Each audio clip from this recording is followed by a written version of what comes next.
We have seen a large number of people using scientific terms to legitimize some pseudosciences. In Brazil, for example, we have quantum therapists, neuro-quantum coaching, and these leave scientists so worried that they end up rejecting all sorts of scientific research that are not fully committed with like materialism. Do you think scientists should fear pseudosciences? And do you think this fear justifies the rejection of everything that are not committed with this hegemonic metaphysics that is materialism? Yeah, so this is something that particularly I'm interested in because of my background in physics and the fact that I still do some research in physics. Quantum mechanics has particular issues in science and in theology because it is so difficult to understand and appears to suggest that the material world is so strange, which is why it's been a gift really to theology and to those in what I loosely refer to as the New Age movement, really. So it is quite easy to use it metaphorically to speak of spiritual and religious and theological things. It's very easy for doing that. And scientists, you're absolutely right, scientists do get rather uneasy about this, myself included. I think scientists need to do quite a bit more to try to explain what quantum mechanics and other areas of science like this are really about. But scientists themselves, I think they need to stay very clearly within their own boundaries.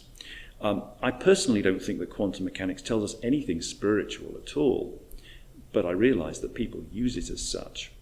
As far as scientists are concerned, we have a toolkit, the way every scientific discipline works. Physics has its own kind of toolkit, chemistry another, and so on. And we're problem solvers as scientists. We have these particular areas of the world that we think, well, we don't understand how that works. So we get our toolkit out and we do experiments and we make up theories and hypotheses and we test them out and slowly make progress. Now, what part of that toolkit, or rather, what we don't have in that toolkit is anything that is spiritual or supernatural, if you like. They're very material tools. And I think that's a restriction upon science, but it has allowed science to make enormous progress. So, we're faced with a problem. Let's say something incredible happens in the world.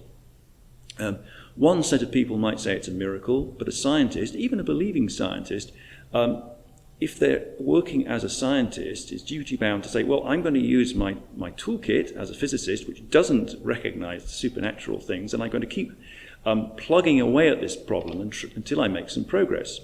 They may make some progress that way, they may not.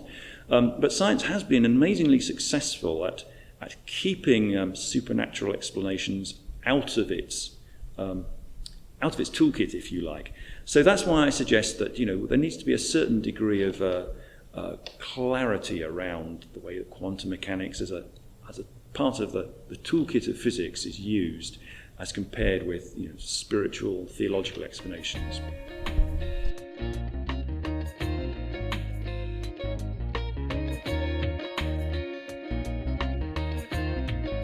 Yeah, this is a constant question that arises within the science and religion field, namely, what exactly is science?